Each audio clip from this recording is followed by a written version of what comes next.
Good morning everyone. अच्छा बच्चे, कल हमने जीसी एक्ट 1897 हमने शुरू किया था। तो हमने कल थोड़ा सा थ्योरेटिकल पार्ट हमने देखा था इसका। बेटा आगे थोड़ा सा करना शुरू करते हैं। इनफैक्ट जो मैंने ये चीज़ें आपको बेटा हैं ये डिस्कस जो मैं करूँगा आज स्टार्टिंग की पार्ट में, ये ऑलरेडी बेटा हम कल कर चुके हैं। ठीक है, देखो बेटा, इंट्रोडक्शन टू जीसी एक्ट 1897। बेटा जीसी एक्ट 1897 आया कौन सी डेट को था? 11 मार्च 1897 को। और याद रखना, जीसी एक्ट 1897 आने से पहले दो जीसी एक्ट आए थे बेटा। कौन कौन से? जीसी एक्ट 1868 और जीसी एक्ट 1887। और याद रखना, जीसी एक्ट 1868 और जीसी एक्ट 1887 दोनों बेटे किस में कंसोलिडेट हो गए हैं? जीसी एक्ट 1897 में। तो याद रखना, GC act 1868 and GC Act 1887 both have been consolidated into GC Act 1897. Extent, बेटा आपको अच्छी तरह पता है GC Act 1897 will apply to all central acts. ठीक है, चलो अब देखो बेटा, The GC Act 1897 contains definitions of some terms oblique words and also contains some general principles of interpretation. तो बेटा बेसिकली जीसी एक्ट 1897 में है क्या? बेटा जीसी एक्ट 1897 क्या कंटेन करता है बेटा? डेफिनेशंस। किसकी बेटे? कुछ टर्म्स की या कुछ वर्ड्स की, ठीक है, जो यूज होते हैं बाकी सेंट्रल एक्ट्स में। तो जैसे बेटा मैंने आपको बताया था, जो सेंट्रल एक्ट्स हैं उनमें बेटा कई बार कुछ टर्म्स यूज होती हैं, कुछ वर्ड्स यूज होते हैं जो उन एक्ट्स में, उन सेंट्रल एक्ट्स में डिफाइंड नहीं होते हैं। ठीक है, इंस्टेड बेटा वो कहां पर डिफाइंड है? जीसी एक्ट 1897 में। तो याद रखना, सेंट्रल एक्ट में अगर कोई टर्म यूज हो रही है, सेंट्रल एक्ट में अगर कोई वर्ड यूज हो रहा है जिसकी डेफिनेशन उस सेंट्रल एक्ट में गिवन नहीं है, तो बेटा उस डेफिनेशन के लिए आप रेफर कर सकते हो GC act 1897 plus plus it will also contain some general principles of interpretation. तभी बेटा इसे क्या कहा गया था? Interpretation act of India. फिर this is an act which intends to provide general definitions which shall be applicable to all central acts and regulations where there is no definition in those acts or regulations within the provisions of central act or contradicting to each other. तो बेटा एक बात समझना, अब GC act 1897 के पास कब आओगे? बेटा आप जीसी एक्ट 1897 को रेफर तब करोगे जब सेंट्रल एक्ट्स में कुछ टर्म्स दे रखी हैं, कुछ वर्ड्स दे रखी हैं जिनकी डेफिनेशन उन सेंट्रल एक्ट्स में गिवन नहीं है। तो अगर सेंट्रल एक्ट्स में कुछ टर्म्स वर्ड्स यूज किए जा रहे हैं जिनकी डेफिनेशन उन सेंट्रल एक्ट्स में गिवन नहीं है, तो उन डेफिनेशंस के लिए आप किसके पास आओगे बेटा? जीसी एक्ट 1897 के पास। प्लस याद करो कल मैंने कहा था कुछ टर्म्स और कुछ वर्ड्स ऐसे होते हैं जो मल्टीपल टाइम्स डिफाइंड हैं डिफरेंट सेंट्रल एक्ट्स में, और हर एक्ट में उस टर्म वर्ड का मतलब बेटा डिफरेंट है। और मतलब जो है ना, जो डेफिनेशन दे रखी है बेटा, वो एक दूसरे को कॉन्ट्राडिक्ट करती है बेटा। दोनों डेफिनेशंस में डिस्प्यूट क्रिएट हो रहा है, तो उस डिस्प्यूट को रिजॉल्व करने के लिए भी आप किसको रेफर करोगे? GC act 1897। तो मुझे एक बार बताओ, या तो बेटा डेफिनेशन गिवन ही नहीं है, या डेफिनेशन गिवन है लेकिन मल्टीपल जगह पे गिवन है, और जो डेफिनेशन है वो कॉन्ट्राडिक्ट करती है। तो डिस्प्यूट को रिजॉल्व करने के लिए आप जीसी एक्ट 1897 के पास आओगे। अच्छा, the GC Act has been enacted to shorten the language used in parliamentary legislation. तो बेटा बेसिकली GC एक्ट को बनाया क्यों गया था, ताकि जो ना लॉ की लैंग्वेज है उसको हम क्या कर पाएँ, थोड़ा सा शॉर्टन कर पाएँ, and to avoid repetition of some words in same course of the same piece of legislation. और बेटा रेपिटिशन, वर्ड्स का रेपिटिशन हम क्या कर पाएं बेटा, अवॉइड कर पाएं. अच्छा, फिर ऑब्जेक्टिव्स ऑफ GC एक्ट 1897. तो GC एक्ट 1897 क्यों लाया गया था बेटा, पर्पस क्या था, to shorten the language of central acts, ताकि सेंट्रल लॉस की जो लैंग्वेज है उसको शॉर्टन किया जा सके. To provide uniformity of expression in central acts by giving definitions of series of terms in common sense. ठीक है बेटा, तो वही सेम बातें हैं बच्चे जो हम ऑलरेडी डिस्कस कर चुके हैं. तो दो ऑब्जेक्टिव्स हैं बेटा, कौन कौन से, to shorten the language and to provide uniformity of expression. Purpose of GC act 1897. The purpose is to place in one single statute different provisions as regard and interpretation of words and legal principles which would otherwise have to be separately provided in many different acts and regulations. तो बेटा कहने का मतलब बेटा क्या है, वही same बातें हैं.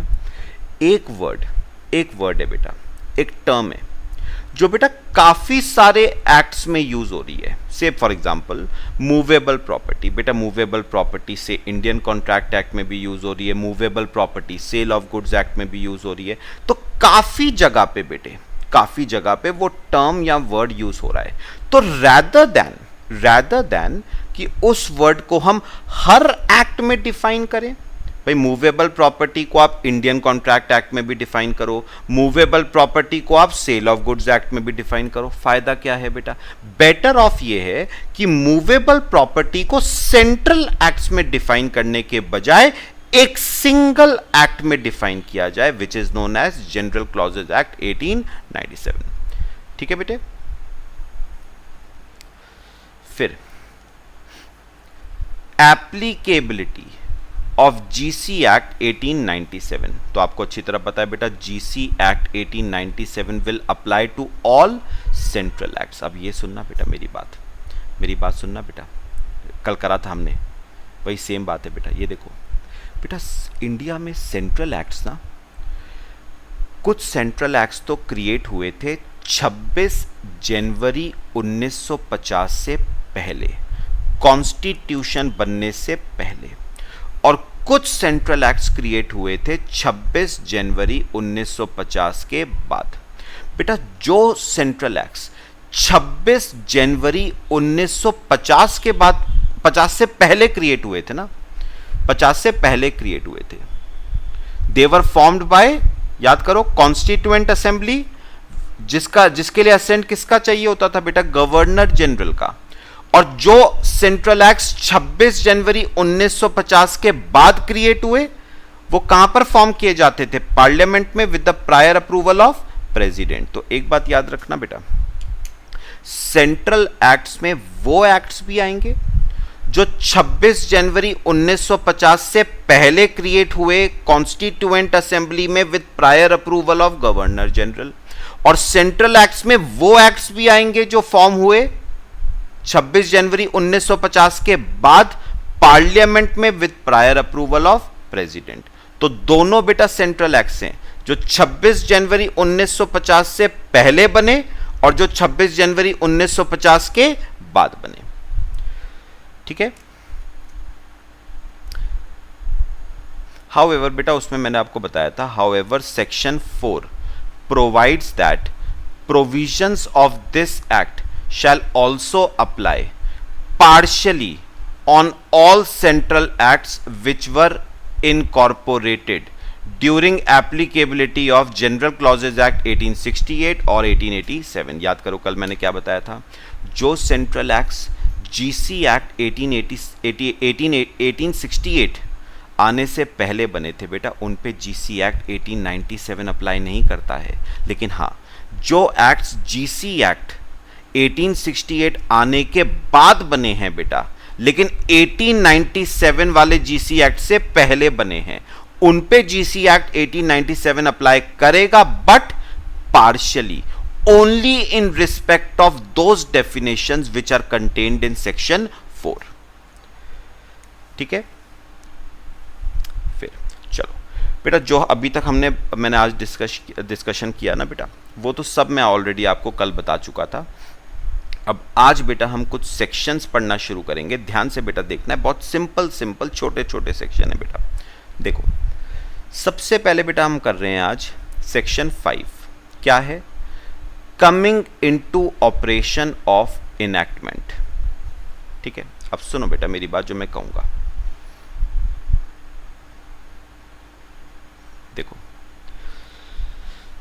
लिखो बेटा मेरे साथ साथ लिखना बेटा, section 5 coming into operation of enactment. Coming into operation of enactment बेटा, इसको हम ना सिंपल वर्ड्स में बेटे इफेक्टिव डेट भी कहेंगे, इफेक्टिव डेट भी कहेंगे। ध्यान से मेरी बात बेटा सुननी है।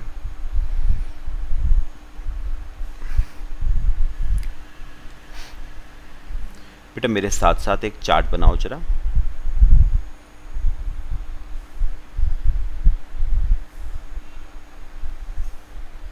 If date is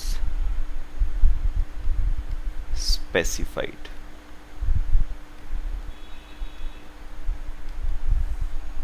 if no date is specified। अब ध्यान से बेटा मेरी बात सुनना बेटा, जैसे आपने ना बहुत सारे बेटा अभी तक एक्ट्स पढ़े हैं, पार्टनरशिप एक्ट पढ़ा है, sale of goods act, contract act, negotiable, companies act, तो बेटा हर एक्ट में अगर आप नोटिस करो तो ये एक्ट कौन सी डेट से अप्लाई करता है वो गिवन होता है बेटा। ठीक है, ये एक्ट कौन सी डेट से एप्लीकेबल है वो आपको एक्ट में गिवन होता है बेटा। ठीक है, जैसे फॉर एग्जांपल बेटा आपका जीएसटी जो है, जो सीजीएसटी एक्ट 2017 है बेटा, वो गिवन है, it is applicable with effect from 1 जुलाई 2017। तो बेटा कौन सी डेट से ये एक्ट अप्लाई करता है, that is given in that act. ठीक है बेटा, अगर डेट स्पेसिफाइड है तो उस केस में तो कोई दिक्कत नहीं है। Provisions of this act shall be applicable, provisions of this act shall be applicable with effect from that date। तो अगर बेटा CGST एक्ट 2017 में गिवन है कि ये एक्ट एप्लीकेबल होगा 1 जुलाई 2017 से, तो बात खत्म हो गई बेटा। CGST एक्ट 2017 के प्रोविजंस अप्लाई करेंगे विद इफेक्ट फ्रॉम 1 जुलाई 2017। लेकिन बेटा कई बार ना जो एक्ट्स होते हैं उनमें बेटा डेट ऑफ एप्लीकेबिलिटी गिवन नहीं होती है कि इस एक्ट के प्रोविजंस कौन सी डेट से अप्लाई करेंगे। तो आपको एक्ट में, सेंट्रल एक्ट में डेट स्पेसिफाइड नहीं है बेटा कि इस एक्ट के प्रोविजंस कौन सी डेट से एप्लीकेबल होंगे, that date is not given. तो उस केस में बेटा रूल क्या होगा, दो पार्ट्स में डिवाइड करो बेटे। बेटा उस केस में पता है रूल क्या होगा, अगर तो वो सेंट्रल एक्ट इनकॉर्पोरेट हुआ है प्रायर टू 26 जनवरी 1950, अगर तो वो एक्ट इनकॉर्पोरेट हुआ है प्रायर टू 26 जनवरी 1950, तो एप्लीकेबिलिटी की डेट होगी date on which assent is given by। बेटा अपने आप बताओ जरा, अगर एक्ट 26 जनवरी 1950 से पहले इनकॉर्पोरेट हुआ है तो असेंट कौन देता है बेटा? Governor general. कहां पर? कॉन्स्टिट्यूएंट असेंबली में। तो जिस डेट को गवर्नर जनरल ने असेंट दिया है ना, उसी डेट को आप डेट ऑफ एप्लीकेबिलिटी मानोगे, मतलब इफेक्टिव डेट मानोगे। उस एक्ट के प्रोविजन उस डेट से क्या होंगे बेटा? एप्लीकेबल होंगे। जिस दिन गवर्नर जनरल ने उस एक्ट के लिए अपना क्या दिया है? असेंट। अच्छा बेटा, अगर एक्ट इनकॉर्पोरेट हुआ है आफ्टर 26 जनवरी 1950, तो उस केस में आप इफेक्टिव डेट कौन सी मानोगे? Date on which assent is given by. चलो अपने आप बताओ बेटा, इस केस में असेंट कौन देता है बेटा? प्रेसिडेंट। कहां पर? पार्लियामेंट में। तो जिस दिन प्रेसिडेंट ने अपना असेंट दिया है, उस डेट को बेटा आप डेट ऑफ एप्लीकेबिलिटी मानोगे, उस डेट को आप इफेक्टिव डेट मानोगे, और उस डेट से आपके एक्ट के सारे प्रोविजंस क्या करेंगे बेटे? अप्लाई। तो अगर तो डेट स्पेसिफाइड है तो उसी डेट से बेटा एप्लीकेबल हो जाएंगे, वही इफेक्टिव डेट हो जाएगी। लेकिन अगर डेट मेंशन नहीं है तो वो डेट लेना बेटा जिस दिन असेंट दिया है। किसने? गवर्नर जनरल ने, अगर एक्ट इनकॉर्पोरेटेड है प्रायर टू 26 जनवरी 1950, और प्रेसिडेंट ने अगर एक्ट इनकॉर्पोरेटेड है आफ्टर 26 जनवरी 1950। सिंपल बात थी बेटा, ये आपका सेक्शन 5 है बेटा। तो याद रखना बेटा, अब किसी भी एक्ट में बच्चे, किसी भी सेंट्रल एक्ट में अगर डेट ऑफ एप्लीकेबिलिटी गिवन नहीं है तो कौन सा रूल अप्लाई करोगे बेटा? सेक्शन 5 अप्लाई करोगे ऑफ जनरल क्लॉजेज एक्ट 1897। और ये आपको क्या कहता है? अगर किसी भी सेंट्रल एक्ट में डेट ऑफ एप्लीकेबिलिटी गिवन नहीं है, इफेक्टिव डेट गिवन नहीं है, तो बेटा जिस दिन गवर्नर जनरल ने अपना असेंट दिया है या प्रेसिडेंट ने अपना असेंट दिया है, उस डेट को आप इफेक्टिव डेट मान के चलोगे। तो बेटा हर समस्या का समाधान मिलेगा आपको जनरल क्लॉजेज एक्ट 1897 में। ठीक है, चलो अब आओ एक बात और, सेक्शन 6। देखो बेटा ध्यान से समझनी है बेटा, छोटी छोटी बातें। Section 6, effect of repeal. बेटा रिपील वर्ड का क्या मतलब होता है? बेटा रिपील वर्ड का मतलब होता है रिवोक करना, वापस लेना, किसी चीज को वापस लेना। आओ बेटा मेरे साथ साथ, section 6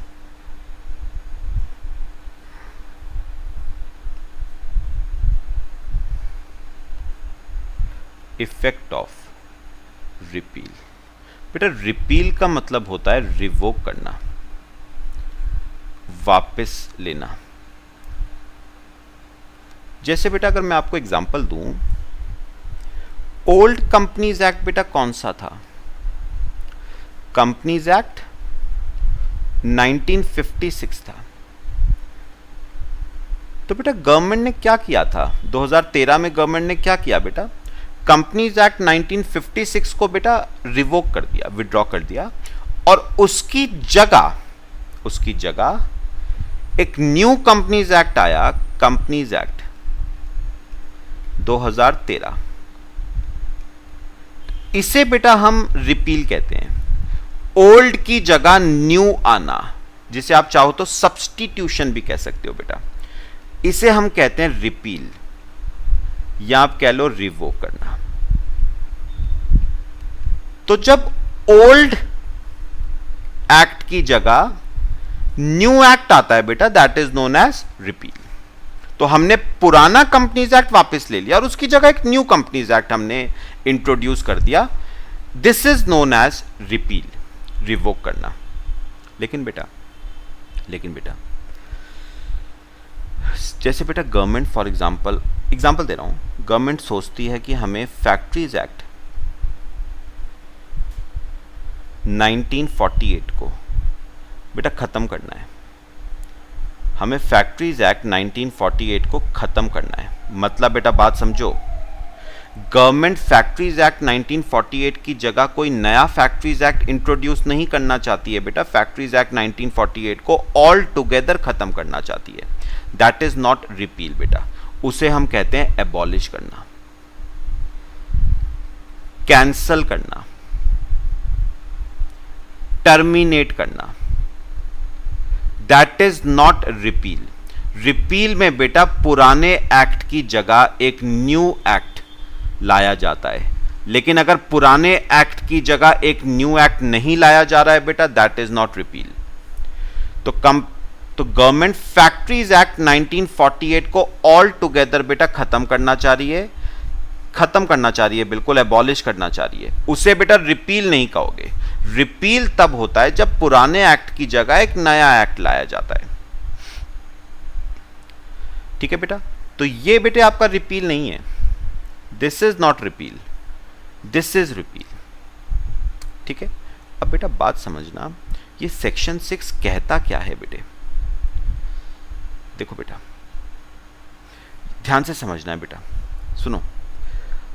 unless a different intention appears, ध्यान से बेटा, repeal shall not affect previous operation of any act, anything done under previous act, any right privileges acquired under any act repealed, any liability obligation under any act repealed, any penalty or punishment incurred in respect of any offense। अब बेटा मेरी बात समझना ध्यान से, और last है any investigation or legal proceedings remedy with respect to points mentioned above। मेरी बात बेटा बहुत ध्यान से समझना, सिंपल सी बात, छोटी सी बात। आओ बेटा देखो, ये देखो बेटा, मैंने आपको एक एग्जाम्पल दिया कि कंपनीज एक्ट 1956 है बेटा। कंपनीज एक्ट 1956 को क्या किया गया, खत्म किया गया बेटा, और उसकी जगह एक कंपनीज एक्ट 2013 बेटा इंट्रोड्यूस किया गया। ठीक है बेटा, तो कंपनीज एक्ट 2013 की जगह एक न्यू एक्ट, आपका कंपनीज एक्ट 2013 बेटा इंट्रोड्यूस किया गया।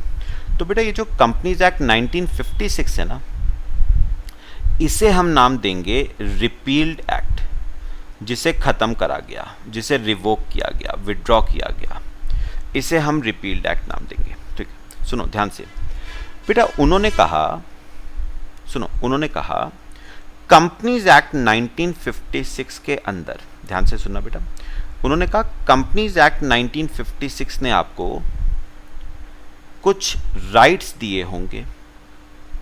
कंपनीज एक्ट 1956 ने आपको कुछ राइट्स दिए होंगे। कंपनीज एक्ट 1956 ने आपको कुछ प्रिविलेजेस दिए होंगे। ठीक है, अच्छा, फिर कंपनीज एक्ट 1956 में आपने कोई लायबिलिटी इंकर करी होगी, या कंपनीज एक्ट 1956 में आपने कोई ऑब्लिगेशन इंकर किया होगा। ठीक है, अच्छा, हो सकता है कंपनीज एक्ट 1956 ने आपके ऊपर कोई पेनल्टी इंपोज करी हो, या आपके ऊपर कोई पनिशमेंट इंपोज करी हो। ठीक है, फिर उन्होंने कहा यह भी हो सकता है कि आपके ऊपर कंपनीज एक्ट 1956 में कोई इन्वेस्टिगेशन चल रहा हो, आपके ऊपर कोई प्रोसीडिंग्स चल रही हो। ठीक है, तो बेटा कंफ्यूजन अब हमारे दिमाग में पता है बेटा क्या है? बेटा मेरे दिमाग में अब कंफ्यूजन क्या है कि कंपनीज एक्ट 1956 ने मुझे कुछ राइट्स दिए थे, प्रिविलेजेस दिए थे, उन राइट्स, उन प्रिविलेजेस का क्या होगा after that companies act 1956 is repealed.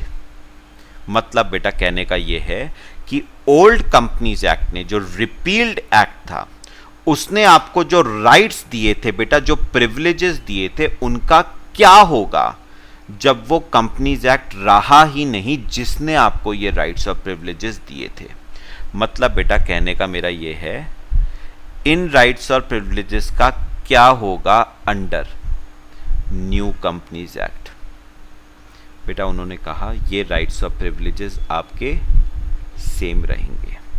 मतलब जो राइट्स और प्रिविलेजेस आपको कंपनीज एक्ट 1956 ने दिए थे, वही राइट्स और प्रिविलेजेस आपके मेंटेन्ड रहेंगे अंडर कंपनीज एक्ट 2013। कोई उन पे कोई दिक्कत नहीं है आपके राइट्स और प्रिविलेजेस में। जो राइट्स और प्रिविलेजेस आपको कंपनीज एक्ट 1956 ने दिए थे वो कंटिन्यू करेंगे बेटा अंडर कंपनीज एक्ट 2013, सेम बेटा। जो लायबिलिटी आपने इंकर करी थी या जो ऑब्लिगेशन आपने इंकर किया था बेटा अंडर कंपनीज एक्ट 1956, क्या होगा बेटा उस लायबिलिटी और ऑब्लिगेशन का अंडर कंपनीज एक्ट 2013। उन्होंने कहा कोई चेंज नहीं आएगा उसमें, वो लायबिलिटीज और ऑब्लिगेशंस आपकी न्यू कंपनीज एक्ट में भी सेम रहेंगी। पेनल्टी और पनिशमेंट आपको मिली है बेटा कंपनीज एक्ट 1956 में, आपके ऊपर कोई फाइन इंपोज हुआ है, कोई जेल हुई है बेटा, इंप्रिजनमेंट हुई है, क्या होगा उस इंप्रिजनमेंट का बेटा जब कंपनीज एक्ट 1956 खत्म हो जाएगा? जेल से बाहर आ जाओगे आप? नहीं बेटा, वो इंप्रिजनमेंट आपकी कंटिन्यू रहेगी अंडर कंपनीज एक्ट 2013। आपके ऊपर बेटा कोई इन्वेस्टिगेशन चल रहा है या आपके ऊपर कोई कोर्ट की प्रोसीडिंग्स चल रही हैं बेटा, ट्रिब्यूनल की प्रोसीडिंग्स चल रही हैं, क्या होगा उन प्रोसीडिंग्स का? खत्म हो जाएंगी, विड्रॉ हो जाएंगी? वो नहीं बेटा, वो सेम रहेगी। यानी आपके rights, privileges, liabilities, obligations, penalty, punishment, investigation और प्रोसीडिंग्स में कोई इफेक्ट नहीं आता, कोई इफेक्ट नहीं आता, बिकॉज सिर्फ इस वजह से कि जिस एक्ट ने वो राइट, प्रिविलेजेस एटसेट्रा आपको दिए थे वो अब खत्म हो चुका है। बेटा कोई चेंज नहीं आएगा आपके उन राइट्स, प्रिविलेजेस में, इन्वेस्टिगेशन प्रोसीडिंग्स में, पेनल्टी पनिशमेंट में, लायबिलिटी ऑब्लिगेशंस में, बिल्कुल सेम रहेंगी वो। लास्ट में बेटा, इनफैक्ट सबसे ऊपर बेटा एक लाइन दे रखी थी, unless a different intention appears. यानी बेटा, यानी बच्चे एक बात याद रखना, अगर कंपनीज एक्ट 2013 की कोई डिफरेंट इंटेंशन है ना, तब तो वो चीजें सेम नहीं रहेंगी। लेकिन अगर कंपनीज एक्ट 2013 साइलेंट है तो सब rights, privileges, liability, obligation, penalty, punishment, investigation, proceeding सब सेम रहेंगी अंडर न्यू कंपनीज एक्ट। तो unless a different intention appears, unless a different intention appears, सब सेम रहेंगी बेटा। कॉपी करो बेटा इसे, फिर आगे चलते हैं। ये आपका बेटा सेक्शन 6।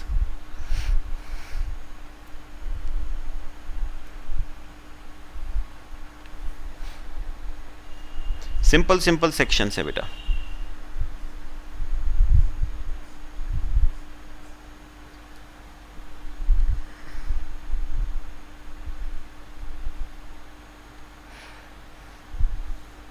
चले बेटा आगे चलें।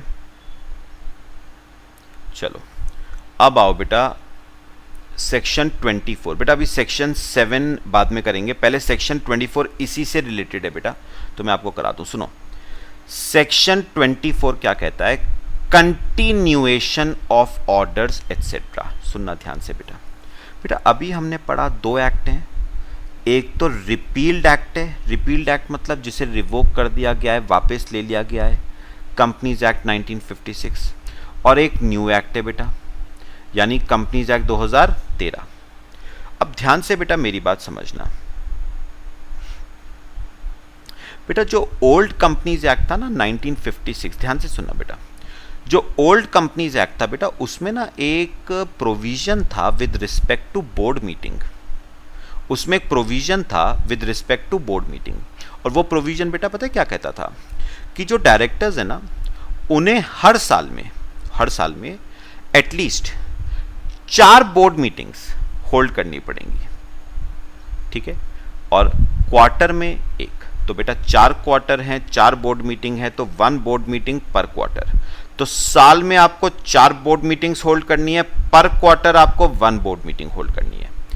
लेकिन अब ध्यान से सुनना बेटा, if articles of association contains the date on which board meeting shall be held. अब सुनना बेटा, बेटा अब ना जो आर्टिकल्स ऑफ एसोसिएशन था उसमें बेटा डायरेक्टर्स ने ना एक प्रोविजन मेंशन कर दिया, आर्टिकल्स ऑफ एसोसिएशन में एक क्लॉज मेंशन कर दिया, क्या कि हम बोर्ड मीटिंग होल्ड करेंगे, बेटा पहला क्वार्टर कौन सा हुआ, अप्रैल मई जून, तो उन्होंने लिखा पहला बोर्ड मीटिंग हम होल्ड करेंगे जून में, ठीक है, दूसरा क्वार्टर हुआ जुलाई अगस्त सितंबर, तो दूसरी बोर्ड मीटिंग हम होल्ड करेंगे सितंबर में, फिर अक्टूबर नवंबर दिसंबर, तीसरी बोर्ड मीटिंग हम होल्ड करेंगे दिसंबर में, और जैन फेब मार्च चौथी बोर्ड मीटिंग हम होल्ड करेंगे मार्च में। इसका मतलब बेटा आर्टिकल्स ऑफ एसोसिएशन में उन्होंने ये बात मेंशन कर दी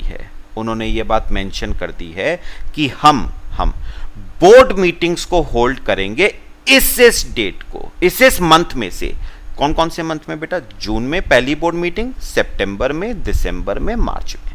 अच्छा एक बात और बेटा, उन्होंने एक बात और मेंशन कर दी कि जून में जो लास्ट फ्राइडे होगा ना उस दिन हम बोर्ड मीटिंग होल्ड करेंगे, ऐसे ही सितंबर में जो लास्ट फ्राइडे होगा उस दिन हम बोर्ड मीटिंग होल्ड करेंगे, दिसंबर में जो लास्ट फ्राइडे होगा उस दिन हम होल्ड करेंगे, और मार्च में जो लास्ट फ्राइडे होगा उस दिन हम बोर्ड मीटिंग होल्ड करेंगे। यानी बेटा कौन से मंथ में बोर्ड मीटिंग होल्ड करनी है, किस दिन होल्ड होनी है, सब बेटा आर्टिकल्स ऑफ एसोसिएशन में मेंशन्ड है। तो बेटा कंपनीज एक्ट 1956 आपको यह कहता था कि अगर आर्टिकल्स ऑफ एसोसिएशन में month of meeting and date of meeting mentioned है तो आपको बेटा नोटिस डायरेक्टर्स को देने की जरूरत नहीं है with regard to that board meeting. अरे एक बात बताओ भैया, हमने आर्टिकल्स ऑफ एसोसिएशन में क्यों लिखा, ताकि नोटिस ना देना पड़े। भाई हमने जब आर्टिकल में लिख दिया कि जून में होगी, सितंबर में होगी, दिसंबर में होगी, मार्च में होगी, लास्ट फ्राइडे पे होगी, तो बेटा नोटिस देने की क्या जरूरत है। यही बात आपको कंपनीज एक्ट 1956 कहता था, no need to give any notice to directors को नोटिस देने की जरूरत नहीं है, क्योंकि आर्टिकल्स ऑफ एसोसिएशन में month of meeting, date of meeting सब मेंशन्ड है।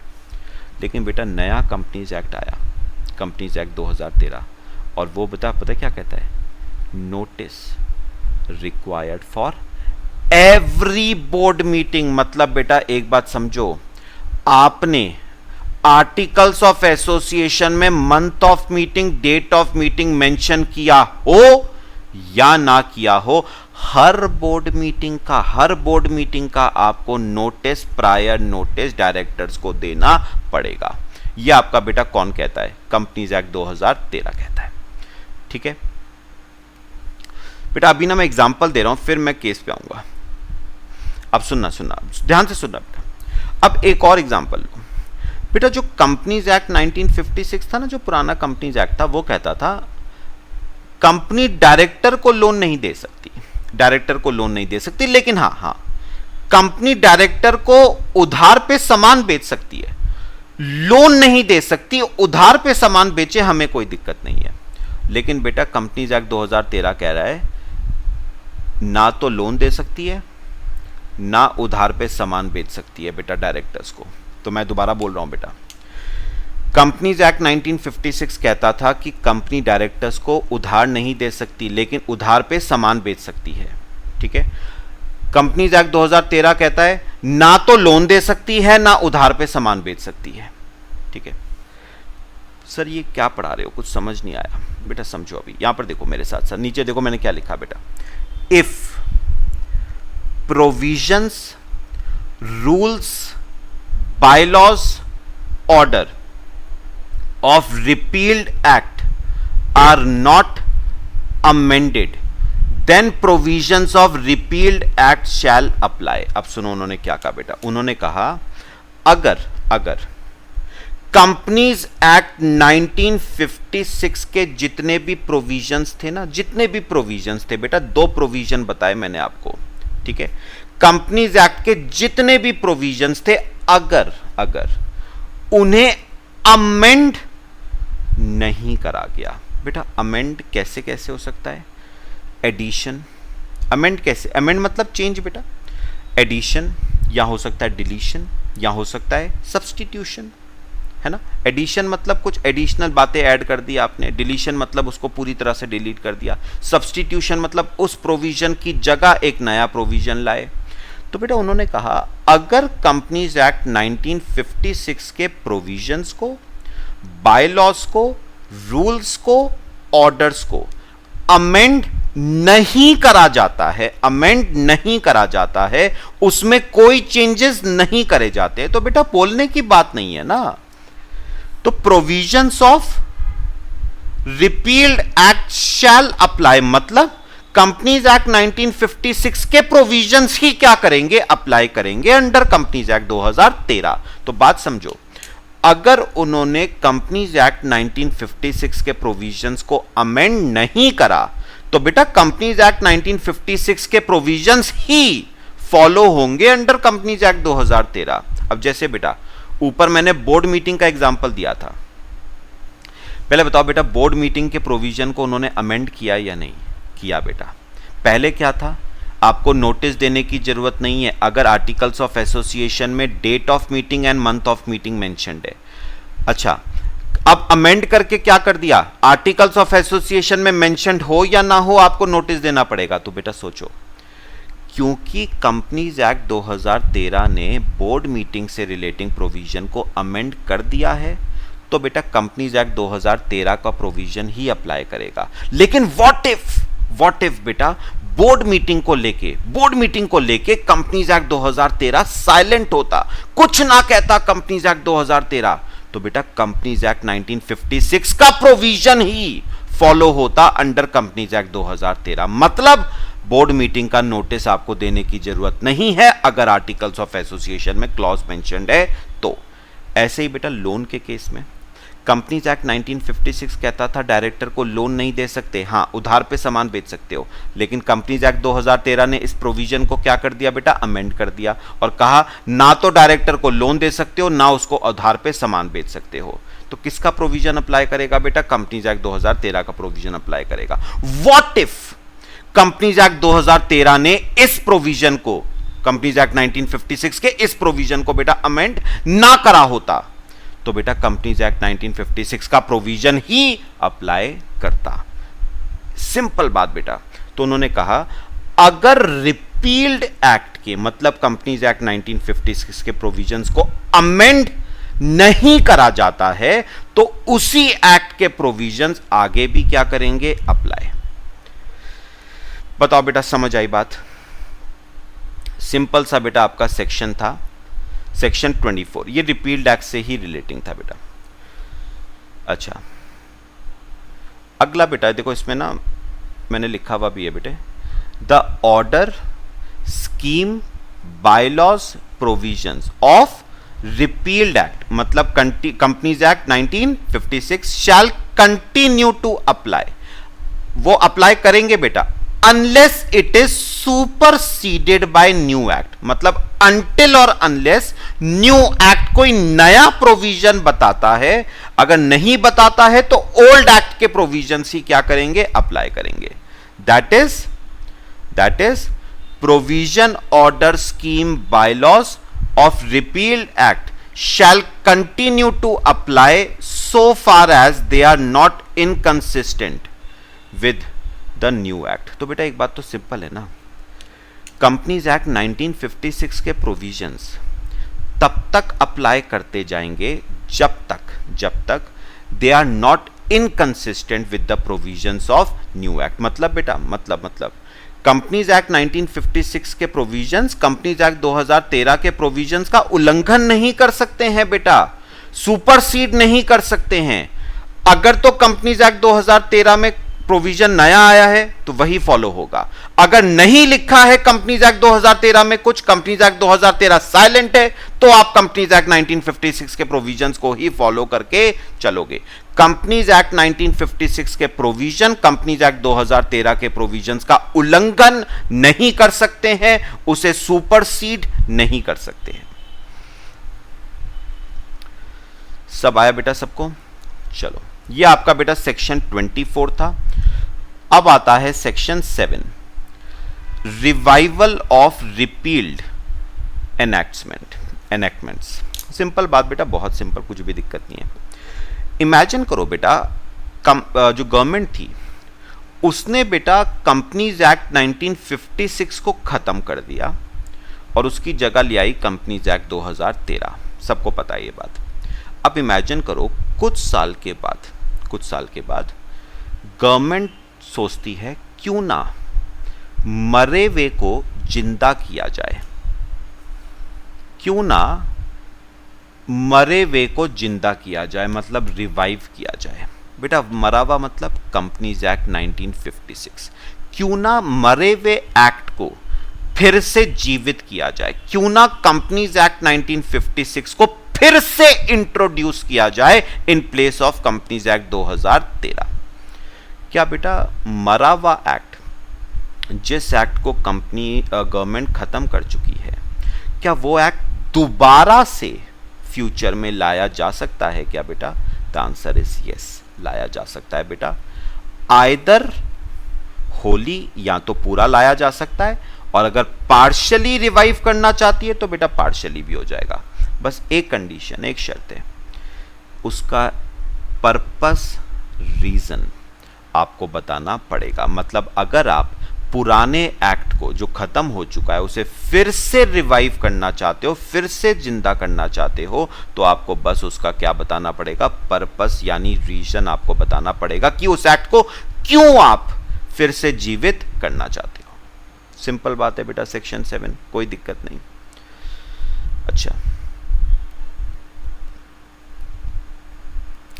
सेक्शन 8 क्या है बेटा? ध्यान से सुनना मेरी बात, सिंपल बात है।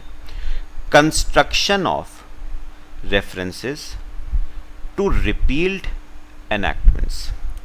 बेटा पता है, ध्यान से सुनना मेरी बात, बहुत सिंपल बातें हैं बेटा। बेटा पता है कई बार प्रॉब्लम क्या होती है, जैसे कुछ एक्ट्स होते हैं जिनमें बेटा रेफरेंस आता है दूसरे एक्ट्स का। जैसे बेटे इनकम टैक्स एक्ट 1961 में कहीं कहीं जगह पे कंपनीज एक्ट का रेफरेंस आता है। इनकम टैक्स एक्ट 1961 में कहीं कहीं जगह पे बेटा कंपनीज एक्ट का रेफरेंस आता है। ऐसे ही बेटा पार्टनरशिप एक्ट 1932 में भी बेटा आपके कंपनीज एक्ट का क्या आता है? रेफरेंस आता है। नंबर ऑफ पार्टनर्स की जो बात थी बेटा, तो मैं अगर सिंपल बात बोलूं बेटा, एक एक्ट में दूसरे एक्ट का क्या आता है बेटा? रेफरेंस आता है। जैसे मैं आपको बेटा एग्जांपल से बताता हूं, सेक्शन 8, बहुत सिंपल बात है, समझ के देखना बेटा।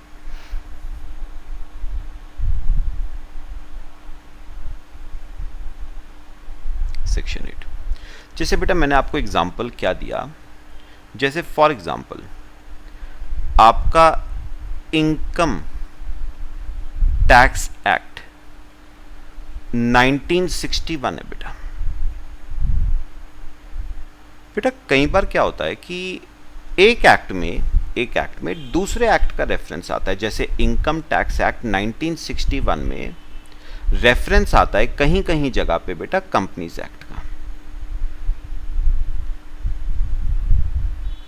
और पता है बेटा एक प्रॉब्लम क्या है, ध्यान से सुनना, प्रॉब्लम क्या है बेटा? प्रॉब्लम ये है कि अगर आप कभी ध्यान से पढ़ोगे ना, अगर बेयर एक्ट पढ़ो बेटा, बेयर एक्ट, तो बेटा बेयर एक्ट में कई बार प्रॉब्लम क्या होती है कि इनकम टैक्स एक्ट 1961 में ना आज भी रेफरेंस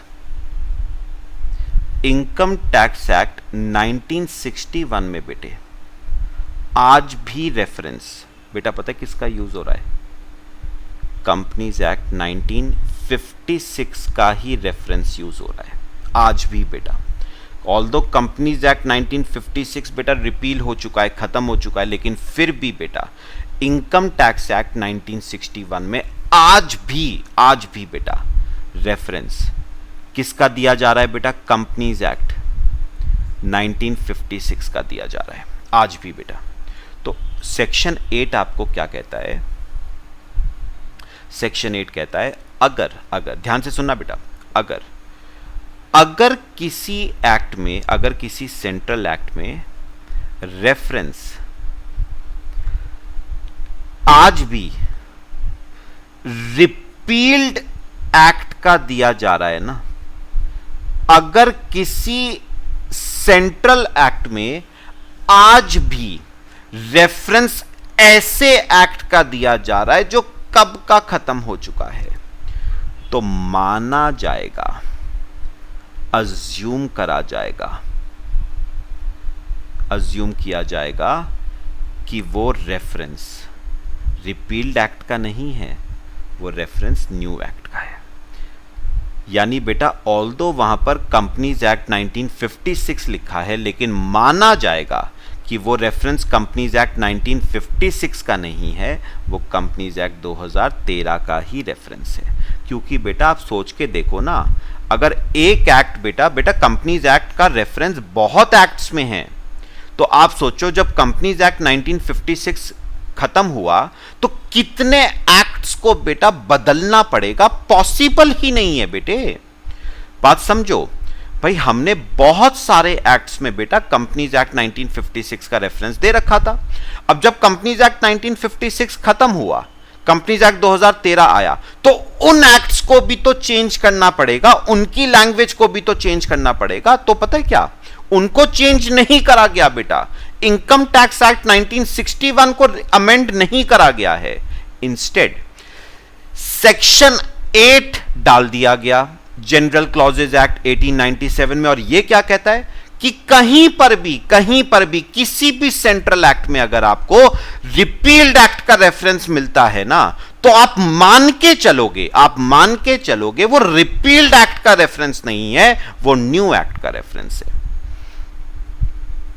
आप मान के चलोगे कि वो रेफरेंस रिपील्ड एक्ट का नहीं है, वो रेफरेंस न्यू एक्ट का है। यानी ऑल्दो वहां पर कंपनीज एक्ट 1956 आपको दे रखा है रेफरेंस में, लेकिन आप मान के चलोगे कि वो रेफरेंस कंपनीज एक्ट 1956 का नहीं बल्कि कंपनीज एक्ट 2013 का रेफरेंस है।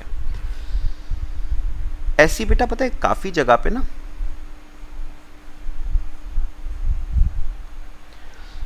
ऐसी बेटा काफी जगह पे, जैसे ना आपने पढ़ा हुआ है बेटा, लिमिटेशन एक्ट पढ़ा है ना सीए फाउंडेशन में बेटा, लिमिटेशन एक्ट 1877 था बेटा। उसकी जगह बेटा एक नया लिमिटेशन एक्ट लाया गया, लिमिटेशन एक्ट 1963 जो लेटेस्ट है।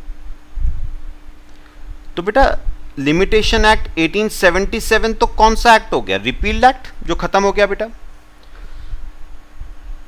तो लिमिटेशन एक्ट 1877 तो हो गया आपका रिपील्ड एक्ट, और ये आपका न्यू एक्ट आ गया। तो उन्होंने कहा अगर किसी भी एक्ट में अगर लिमिटेशन एक्ट 1877 का रेफरेंस आता है, तो आप मान के चलोगे कि वो रेफरेंस लिमिटेशन एक्ट 1877 का नहीं है, इंस्टेड वो रेफरेंस लिमिटेशन एक्ट 1963 का है। पॉइंट बताओ, बात समझ आई बेटा? फिर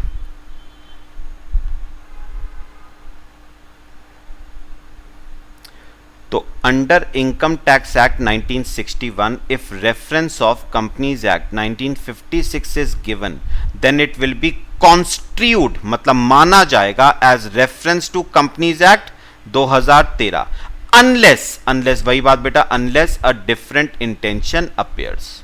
ठीक है, तो ये आपका बेटा सेक्शन 8 था। अब बेटा सेक्शन 9 छोटा सा है, जरा देखो बात समझना। Section 9 commencement and termination of time. बेटा आपने ना वैसे एक बात सुनो, सेक्शन 9 बेटा आपने जैसे इनकम टैक्स एक्ट 1961 की ही अगर बात करूं,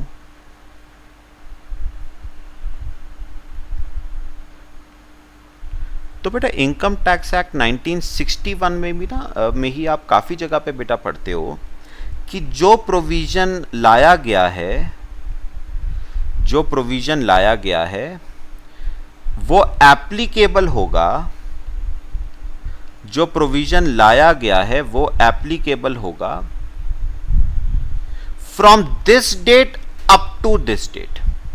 वो प्रोविज़न एप्लीकेबल होगा फ्रॉम से 1 अप्रैल 19 टू 31 मार्च 20। मतलब ये वाला प्रोविजन जो लाया गया है ये सिर्फ 1 अप्रैल 19 से 31 मार्च 20 तक अप्लाई करेगा।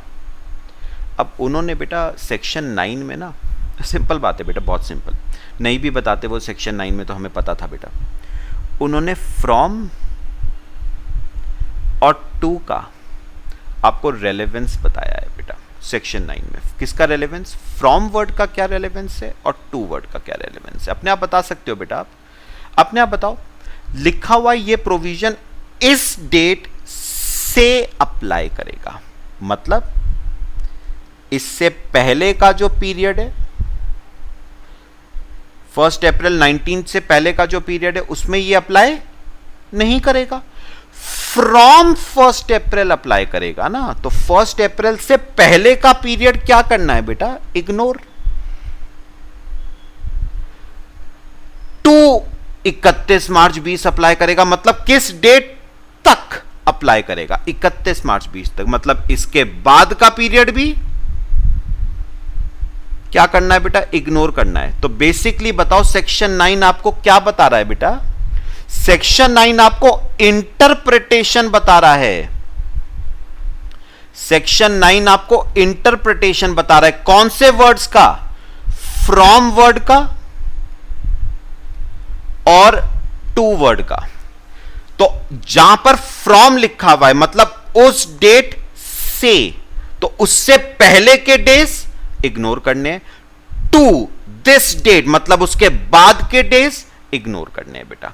तो सेक्शन 9 आपको इंटरप्रिटेशन बता रहा है फ्रॉम वर्ड का और टू वर्ड का। लो बेटा, बात समझ आई सबको? यह आपका बेटा सेक्शन 9 है, समझ आ रहा है? तो बेटा days before 1 April shall be ignored and days after 31 March shall be ignored. तो फ्रॉम और टू वर्ड का बेटा इंटरप्रिटेशन। अच्छा, ये भी सुनना बेटा। अब सेक्शन 10 बड़ी ध्यान से बेटा, ध्यान से।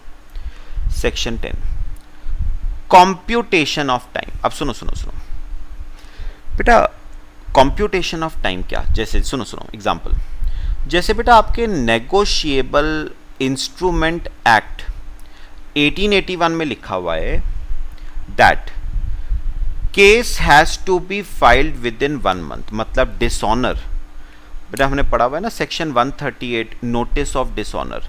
डिसऑनर होगा, उसका नोटिस दिया जाएगा, 1 मंथ के अंदर अंदर आप केस फाइल कर सकते हो। तो case has to be filed within 1 month. अब सुनो बेटा, what if court last day पे क्लोज्ड है, मतलब बेटा उन्होंने केस फाइल करने के लिए 1 मंथ का समय दिया और जिस दिन वो 1 मंथ खत्म हो रहा है ना, उस डेट पे बेटा कोर्ट क्लोज्ड है, बंद है बेटा, छुट्टी है उस दिन। तो उन्होंने कहा सेक्शन 10 में, तो उस केस में केस फाइल होगा बेटा नेक्स्ट डे पे, जिस दिन कोर्ट रीओपन होगा। तो बेटा सपोज यहां पर देखो सेक्शन 10 कंप्यूटेशन ऑफ टाइम क्या कहता है बेटा? सेक्शन 10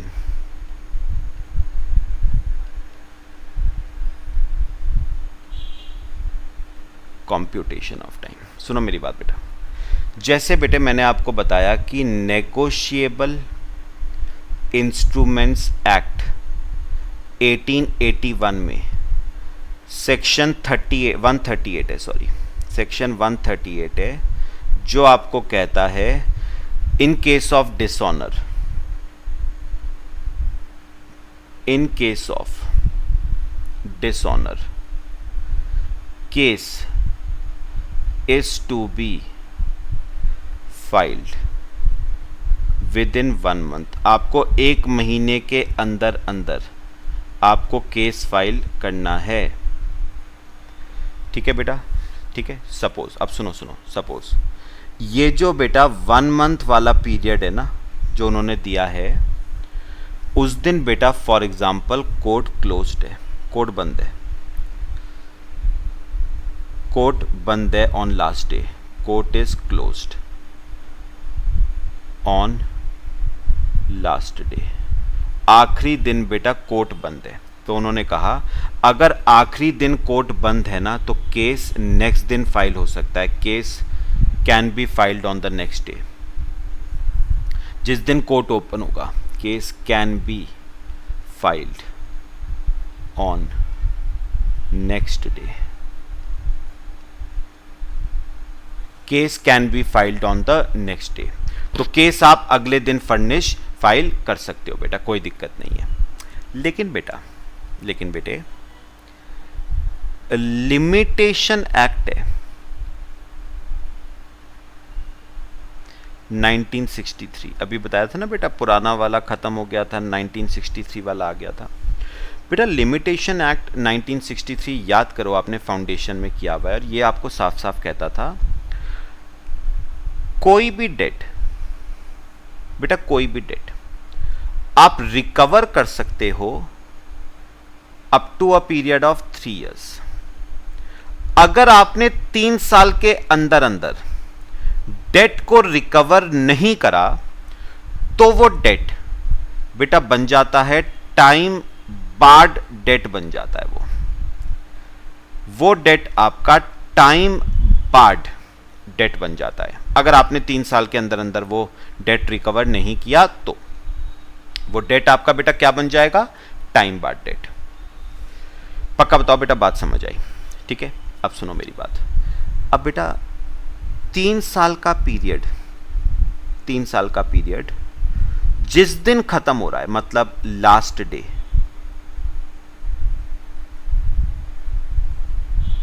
उस दिन बेटा कोर्ट बंद है, कोर्ट क्लोज्ड है।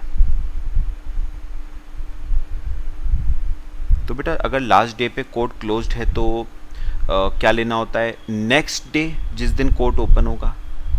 नहीं बेटा, लिमिटेशन एक्ट के केस में बेटे अगर कोर्ट बंद है ना लास्ट डे पे, तो आपको preceding day will be your last day, तो case has to be filed on preceding day. आपको एक दिन पहले केस फाइल करना पड़ेगा। मतलब बेटा ये एक एक्सेप्शन है नॉर्मल रूल का।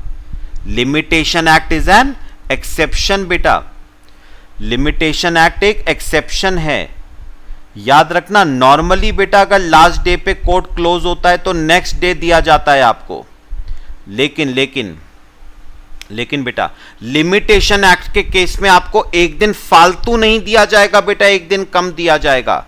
तो अगर 30 सितंबर इज द लास्ट डे तो आप 1 अक्टूबर को फाइल नहीं कर सकते, आपको 29 सितंबर को केस फाइल करना पड़ेगा, नहीं तो 1 अक्टूबर को यह डेट बेटा आपका टाइम बार्ड बन जाएगा। तो लिमिटेशन एक्ट इस रूल का बेटा एक्सेप्शन है। यहां पर प्रीसीडिंग डे लिया जाएगा अगर लास्ट डे पे कोर्ट क्या है, क्लोज्ड है बेटा। तो बेटा इनकम टैक्स एक्ट में रिटर्न फाइलिंग की आपको डेट्स 31 जुलाई और 30 सितंबर दे रखी है ना।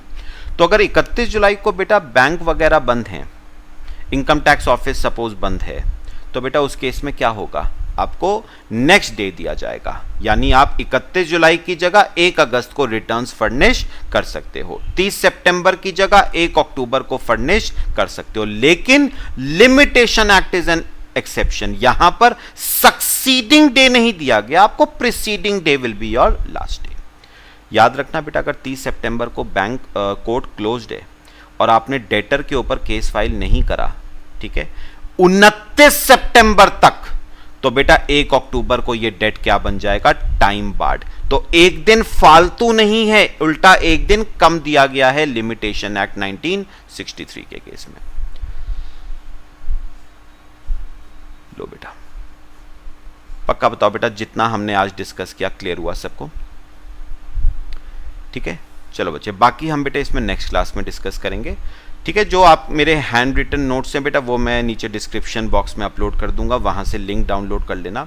और दूसरी बात बेटा, मैं एक बात और बता दूँ, ये जो चैप्टर है ना, वैसे बहुत सिंपल चैप्टर है बेटा, आप पढ़ ही रहे हो, लेकिन इसकी जो लैंग्वेज है ना बेटा, जो बुक्स की लैंग्वेज है, वो बेटा बहुत टेक्निकल लैंग्वेज है। तो कोशिश करना उस लैंग्वेज को अवॉइड करने की, बेटा कर नहीं पाओगे वो चीज़ें। तो जो मेरे हैंड रिटन नोट्स हैं उनको रेफर करके चलना, दैट्स इट, उससे ज़्यादा की बेटा आपको ज़रूरत नहीं पड़ेगी। ठीक है, चलो बच्चे, बाकी हम नेक्स्ट क्लास में डिस्कस करते हैं। Till then, thank you.